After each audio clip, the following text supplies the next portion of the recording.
She was told to control her power, but now she's unstoppable. This is the moment Captain Marvel becomes one of the strongest Avengers. And if you love epic superhero moments, make sure to subscribe for more. In 1995, in the height of the war, Ver resides on Hala. She has constant nightmares that haunt her, mainly consisting of an aircraft crash on a foreign peninsula and watching a woman being murdered in front of her by an unknown Skrull assailant. She also remembers this as the earliest memory of when she gained her powers. Ver now trains with Yon-Rogg, aiming to become a member of Starforce. Although Yon-Rogg believes she is ready, the Supreme Intelligence, the artificial intelligence that rules the Kree Empire, figures otherwise but nonetheless allows Ver on the team, which consists of Minerva, Karath, Bronchar, and At-Tilas. Yon-Rogg gives the Starforce a briefing to rescue a Kree operative named Solar. Yon-Rogg informs the team that Solar has been captured on the planet Torfa. Yon-Rogg instructs the team to perform an incursion on the planet, so Ver and the rest of the Starforce land underwater and use their suits to reach the surface. Soon they realize that the Torfan natives are Skrulls, and that the mission was an ambush. Ver is abducted by Skrull General Talos disguised as Solar, who kidnaps her to a Skrull spacecraft, while the rest of the Starforce retreat. On the spacecraft, Talos gains access to Ver's memories from various points in her life. Ver awakens just as Talos unlocks her memories, revealing that he wants information from her pertaining to a lightspeed engine.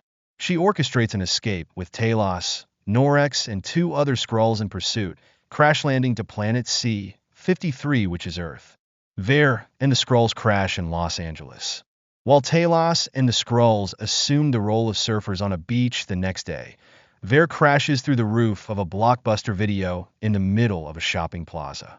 After a brief communication with Yon-Rogg, learning she will be stranded on Earth for the next 22 hours, she attracts the attention of S.H.I.E.L.D. after a night shift Los Angeles Police Department officer reports her in.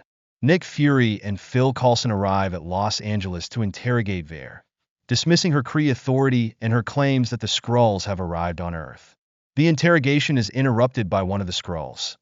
Ver gives chase to the Skrull on a subway train, but the Skrull evades her and escapes amid a crowd at a train station.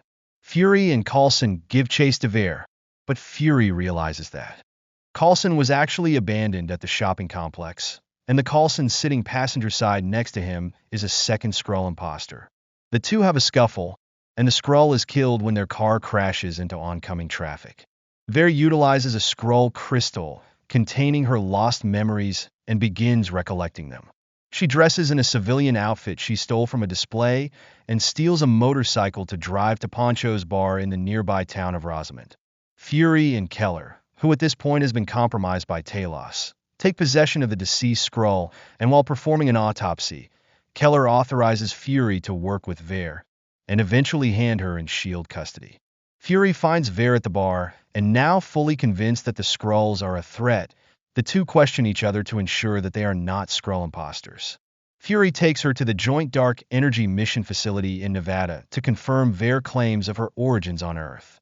She learns that she was a fighter pilot for the United States Air Force alongside a fellow comrade, Maria Rambeau, both under the tutelage of Wendy Lawson for Project PGSUS. Ver recognizes Lawson as the woman murdered in her dreams and later learns from Yon-Rogg that she was a Kree named Marvel. Fury reports their location to Keller, and a posse of agents led by Keller arrive, including Coulson. Upon realizing that Keller had been compromised by Talos the whole time, Fury goes rogue with Ver. Coulson allows the two to escape. Motivated to seek answers from Rambeau, Fury, and Ver, accompanied by Goose, a cat who they encountered at the facility, hijack a quadjet to the Rambeau residence in New Orleans, Louisiana. Both Rambeau and her daughter Monica are surprised to see Ver still alive. The two identify Ver as Carol Danvers, a fighter pilot who was seemingly killed with Lawson in a test flight gone awry. They also identify Goose as Lawson and Danvers' pet. Talos and Norex arrive at the Rambeau residence, only to negotiate a temporary alliance after Talos reveals that he was in possession of a black box from the plane crash. Talos reveals that Danvers has been deceived by the Kree Upon hearing the recording from the black box, Danvers finally recollects the memory of what happened. The assassination was orchestrated by none other than Yon-Rogg, who had uncovered Mar-Vel's deception. Mar-Vel instructed Danvers to destroy the energy core powering the Lightspeed engine. But in an attempt to destroy it, Danvers gained cosmic abilities after absorbing the energy from the exploding engine. With no recollection of her memories, Yon-Rogg was authorized by the Supreme Intelligence to train her into becoming a Kree operative. Talos confides in Danvers that Mar-Vel was actually a Kree double agent who was attempting to help the Skrulls by testing the Lightspeed engine, which can help them flee Kree occupation forever, and that the black box in Danvers' memories contained the coordinates to a former laboratory cloaked in Earth's orbit that Mar-Vel had used, containing the last of the Skrull refugees as well as the energy core that powered the engine. The next day, Yon-Rogg arrives on Earth to confront Danvers.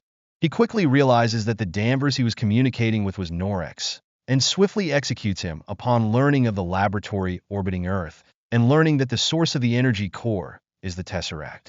Danvers, Fury, Talos, Maria, and Goose take the quadjet to the laboratory, and Talos is reunited with his wife and daughter.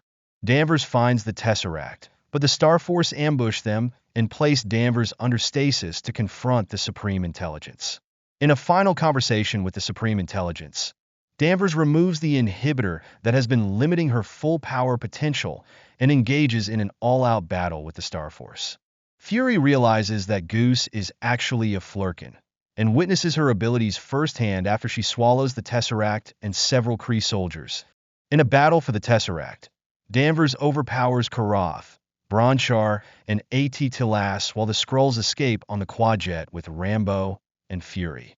In the process, Talos is shot by Yon-Rogg. In a rage, Yon-Rogg authorizes Ronan and the Accusers to dispatch Kree ballistic missiles at Earth to kill Danvers and the Skrulls. Danvers destroys the missiles and one of the Kree warships, prompting the Accusers to retreat. Minerva, the last operable Starforce member, intercepts the quadjet to the Mojave Desert, but Rambo shoots her down.